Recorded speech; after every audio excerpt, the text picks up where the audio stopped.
खरंच गुणवंत जो विद्यार्थी आहे, ज्याला खरंच आर्थिक ओढाताण होऊ नये अशा पद्धतीने जो खरंच गरजवंत आहे अशा विद्यार्थ्याची त्यातून आम्ही निवड करतो. स्कॉलरशिपमध्ये ज्यांची थोड्या मार्कांनी स्कॉलरशिप हुकलेली आहे अशा विद्यार्थ्यांना नाउमेद होऊ नये म्हणून आपण त्यांना प्रोत्साहनपर काही स्कॉलरशिप्स देतो. त्याच्यामध्ये आर्ट्स आलं, कॉमर्स, सायन्स, जर्नलिझम असेल, नर्सिंग असेल, डिप्लोमा, इंजिनिअरिंगचे सगळे ब्रांचेस असतील, FBBS असेल, ह्या सगळ्या फॅकल्टीजला आपण ही स्कॉलरशिप आपण प्रोव्हाइड करतो. विद्यार्थ्यांच्या जीवनामध्ये शालेय शिक्षण असेल, उच्च शिक्षण असेल, हे अत्यंत महत्त्वाचं असतं. परंतु या शालेय शिक्षणामध्ये जर त्यांच्या पाठीवरती कौतुकाची थाप दिली तर ते विद्यार्थी नक्कीच वेगळं करिअर आपल्या आयुष्यामध्ये घडवतात. अशाच पद्धतीनं विनायकी शिष्यवृत्तीच्या माध्यमातून सनी निमन सर यांनी या विद्यार्थ्यांच्या पाठीवरती कौतुकाची थाप दिलेली आहे. त्या विद्यार्थ्यांना पुढील शिक्षणासाठी त्यांनी शिष्यवृत्ती दिलेली आहे. आपण या शिष्यवृत्तीची त्यांच्याकडून जाणून घेऊया. सर, नेमकं शिष्यवृत्तीची संकल्पना काय आहे?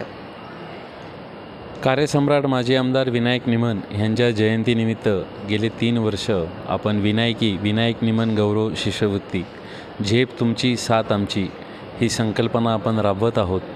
प्रथम वर्षीय 396 विद्यार्थ्यांना आपण शिष्यवृत्तीच्या माध्यमातून त्यांचं कौतुक केलं. त्यांच्या एज्युकेशनसाठी आपण त्यांना हातभार लावला.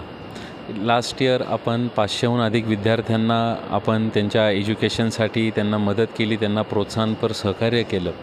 आणि ह्या वर्षी मला सांगायला आनंद होतो की ह्या वर्षी आपण 538 विद्यार्थ्यांना आपण शिष्यवृत्तीच्या माध्यमातून त्यांच्या एक झेप घेण्यासाठी जो एक हातभार लावायचा आपण त्याच्यामध्ये प्रयत्न केलेला आहे. सर, साधारण शिष्यवृत्ती देताना आपण विद्यार्थ्यांची निवड कशी करतो? त्याच्यामध्ये काय क्रायटेरिया असतो नेमका? बेसिकली आर्थिक निकष असतो.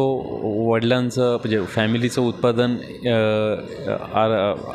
ठराविक लाखाच्या आतमधलं उत्पादन असायला हवं. पर्सेंटेज जे आहेत ते 70% जास्त पर्सेंटेज त्या विद्यार्थ्याला थरोली सेमिस्टरमध्ये मिळायला हवे. आणि त्यांचा नंतर इंटरव्ह्यू देखील आमची एक टीम आहे, तज्ज्ञ लोकांची टीम आहे, ती त्यांचा पर्सनल इंटरव्ह्यू देखील त्यांचा घेते. त्यातून त्यांचं इंटरव्ह्यू घेतल्यानंतर त्यांची त्यातून निवड केली जाते. आणि मला सांगायला आनंद होतो, अभिमान वाटतो की ही सगळी जी प्रोसिजर आहे ही सगळी आमची अनबायस्ड किंवा अशा पद्धतीनेही आम्ही सगळी फॉलो करतो की त्यातून खरंच गुणवंत जो विद्यार्थी आहे, ज्याला खरंच आर्थिक ओढाताण होऊ नये अशा पद्धतीने जो खरंच गरजवंत आहे अशा विद्यार्थ्याची त्यातून आम्ही निवड करतो. सर, नेमकी आपण शिष्यवृत्ती कुठल्या विद्यार्थ्यांना देतो? इंजिनिअरिंग, MBBS उच्च शिक्षणासाठी की 8वी, 10वी, 12वीच्या पण विद्यार्थ्यांना देतो? बेसिकली पाहायला गेलं तर 5वी आणि 8वी जे स्कॉलरशिप्स आहेत, ह्या स्कॉलरशिपमध्ये ज्यांची थोड्या मार्कांनी स्कॉलरशिप हुकलेली आहे अशा विद्यार्थ्यांना नाउमेद होऊ नये म्हणून आपण त्यांना प्रोत्साहनपर काही स्कॉलरशिप्स देतो.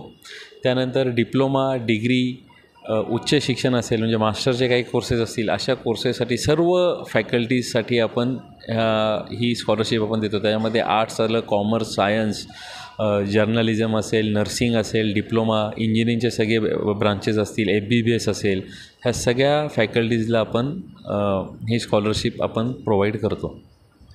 सर, आत्तापर्यंत आपण जवळपास 1400 विद्यार्थ्यांना स्कॉलरशिप दिलेली आहे. याच्यामध्ये स्कॉलरशिप देताना आपण फक्त पुण्यातल्याच विद्यार्थ्यांना त्याच्यामध्ये प्राधान्य देतो की महाराष्ट्रातील विद्यार्थी याचा लाभ घेऊ शकतात?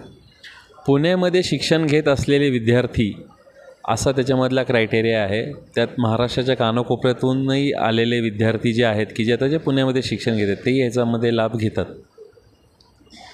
तर हे होते सनी निमन सर. आत्तापर्यंत जवळपास 1400 विद्यार्थ्यांना त्यांच्या पुढील शिक्षणासाठी त्यांनी विनायकी शिष्यवृत्तीच्या माध्यमातून एक सहकार्य केलेलं आहे. त्यांना कौतुकाची थाप दिलेली आहे. धन्यवाद.